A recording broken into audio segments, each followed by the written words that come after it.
안녕하세요. 저는 삼성서울병원에서 암 환자 정신건강을 담당하고 있는 안지현입니다. 안녕하세요. 삼성서울병원의 의료사회복지사 한대음입니다. 저희가 암병원에서 근무하지만 사실 암 환자분들이 참 많으시잖아요. 조사에 따르면 한 3분의 1 정도가 암 환자라고 하시거든요. 네, 굉장히 많이 방문을 또 해주시고요. 사실은 이제 암 치료를 받아서 오시기는 하시지만 가장 공통적으로 말씀하시는 것들은 이걸 좀 어떻게 극복해야 하나라는 말씀들을 많이 하세요. 그래서 마음이 힘든 게 그 암 환자들이 가장 공통적으로 경험하는 하나의 증상이 아닌가 생각합니다. 그래서 오늘은 그 내용에 대해서 좀 같이 이야기를 해봤으면 좋겠어요. 암이라는 게 병이긴 하지만 삶에 다가오는 무게감은 다른 어떤 질환보다 큰 것 같습니다.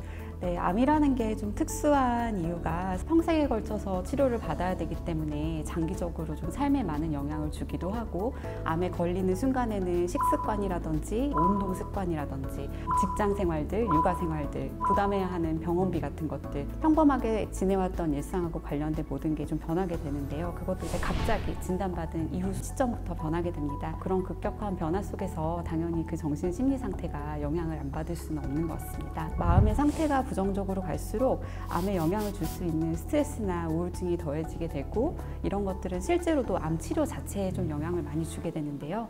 그렇기 때문에 암은 단순히 그 질병뿐만 아니라 삶의 총체적인 부분에 대해서 접근을 해야 되는 것 같습니다.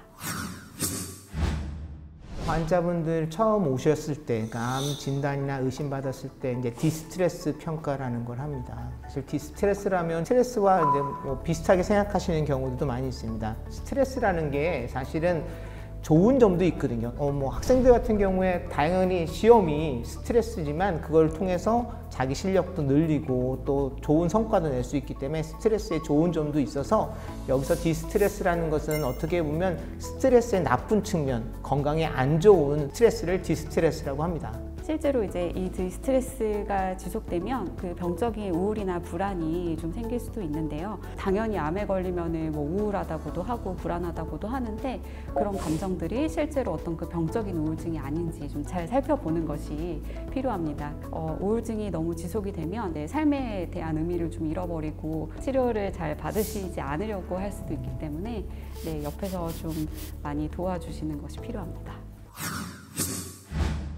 근데 처음에 이 초기에 디스트레스를 어떻게 대처를 해야 될까요? 처음에 내가 암을 진단받고 경험하는 불안이나 우울은 어떠한 암 환자들도 처음에는 다 경험하실 수 있다는 것들을 이해하시는 게 중요합니다. 그럼에도 불구하고 이제 내가 검사를 받거나 그리고 이제 어떤 치료 계획을 세울 때 아주 큰 감정의 동요들이 순간순간 생길 수가 있어요. 억누르려고 하시는 거는 별로 그렇게 도움이 되지 않고요. 우리가 이제 마음이 조금 하늘이라고 생각을 해보면 거기에 구름이 어떤 감정들이 조금 이렇게 지나가는 것들을 보실 수가 있을 거예요. 하늘은 그대로 있지만 그 마음의 구름들은 언젠가는 없어집니다. 그래서 그 구름들을 일부러 없애려고 하지 마시고, 조금 내가 오늘은 이런 것들 때문에 불안하구나, 내가 오늘은 어떤 것들 때문에 좀 우울하구나 하고 좀 지켜보시는 것, 이 현재에 조금 그 감정들에 머무르시는 것들도 추천을 드립니다. 너무 갑자기 생활 습관을 바꾸려고 하시는 것보다는 오늘 하나, 내일 하나 천천히 좀 치료 과정에 적응하실 수 있도록 하시는 게 중요할 것 같습니다. 네, 그리고 꼭 말씀드리고 싶은 게 있는데, 환자분들께서 오셔가지고 여러 가지 좀 정보를 인터넷에서 서칭을 하고 오십니다. 그런데 그런 것들은 좀 안 했으면 좋겠다고 말씀을 드리고 싶은데요.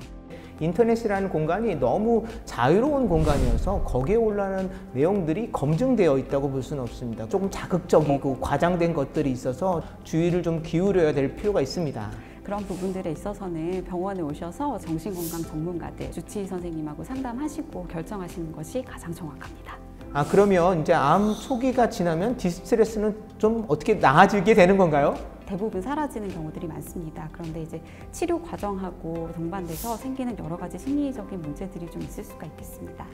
그러면 신체적인 변화는 또 발생하는 건가요? 환자분들께서 가장 먼저 이제 인지하시는 부분이 탈모나 체중 감소나 여러 가지 이제 신체의 변화들이 가장 먼저 눈에 들어오게 됩니다. 그런 것들로부터 생길 수 있는 상실감, 심리적인 변화들이 좀 있을 수가 있겠고요. 면역 반응이나 아니면 이제 기분 상태에 영향을 줄 수 있는 항암 치료 자체도 우울감을 일으킬 수 있는 약제들이 많이 있어요. 호르몬 제제들 같은 것들이 많이 있기 때문에 약물 자체로 인한 우울증이나 불안증도 중간에 좀 생길 수가 있습니다. 제가 그 환자분들 이야기를 듣다 보면 가장 어려워하시는 게 이제 잠을 못 주무시는 건데 이 불면증은 어떻게 해야 되나요? 네, 맞습니다. 그 암 환자분들이 가장 많이 호소하시는 증상 중에 하나가 불면증입니다. 암 치료를 받으면 당연히 좀 몸이 피로해지고 낮에 계속 좀 누워있게 됩니다. 그래서 밤에 실제로 깊은 잠을 못 자는 경우들이 많이 있고, 아까도 말씀드렸던 것처럼 이제 약제 자체가 불면들이 많이 생깁니다. 어떤 분들은 몇 시부터 몇 시까지 내가 잠을 자야지 치료를 좀 잘 받을 수 있고 건강해질 수 있다는 그런 수면 강박 증상들이 있으실 수 있기 때문에 여러 가지 요인들이 좀 불면증을 일으킬 수 있는 것 같습니다. 이런 상황이 이제 어떻게 보면 수면 습관을 고쳐야 되는 게 아닌가 이런 생각이 듭니다. 우리 몸에 이제 그 생체 리듬이라는 게 있는데, 아침에 이제 이 시간에 햇빛을 받아서 내 뇌를 깨워주고, 그리고 이제 밤에 잠이 잘 오게 하는 호르몬을 나오게 만들어줘야 되는데, 사람들이 잠이 자는 시간이 이제 중요하다고 생각해서 조금 이제 그런 인식들도 많이 좀 바꿔주시면 좋겠습니다. 사실 근데 이런 변화 중에 환자분들 더 우울하게 만드는 거는 신체적인 내 일부가 없어진다는 거, 이런 걸로 겪는 어떤 우울감이 아닐까 하는데, 그런 건 어떻게 대처하는 게 좋을까요? 일단은 암 치료 전과 후에 내 삶이 완전히 같을 수는 없는데요. 전과 후의 삶이 다르다는 것들을 조금 받아들이고, 이런 우울감이나 불안감도 어느 정도 올 수 있다는 것을 조금 감내하는 것들도 중요할 것 같습니다. 지속되는 이제 우울감이 있을 때에는 저희가 이게 혹시 좀 치료를 받아야 되는 게 아닌가라고 생각을 해봐야 되는데, 정상적인 범위 내에서의 어떤 그런 감정 변화들은 우리가 자연스러운 거라고 받아들이게 됩니다.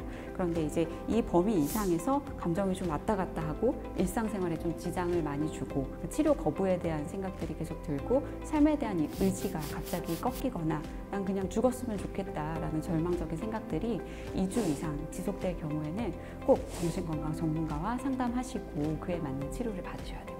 저희가 사실 권하는 것 중에 하나는 일단 뭔가 해보라고 말씀을 드립니다. 무엇인가 한다는 거는 그것에 대해서 집중하면서 다른 생각들을 잊을 수 있거든요. 그런 기분에 집중하지 말고 일상생활에 초점을 맞춰서 행하실 것을 말씀드리고 있습니다. 사실 기분이라는 것에 맞춘다고 하면 생활을 할 수가 없습니다. 저는 그럴 때 가족들의 도움이 필요하다고 생각합니다. 그래서 내가 이런 행동을 한다는 것을 가족들이 안다면 그런 행동을 같이 할 수 있게끔 도와주거든요.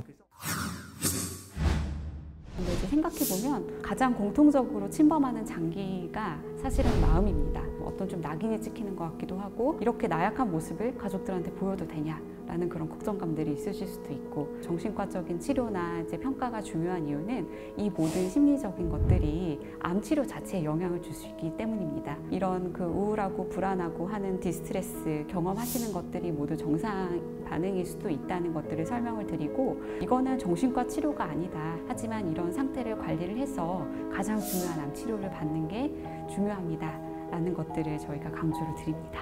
중요한 거는 환자잖아요.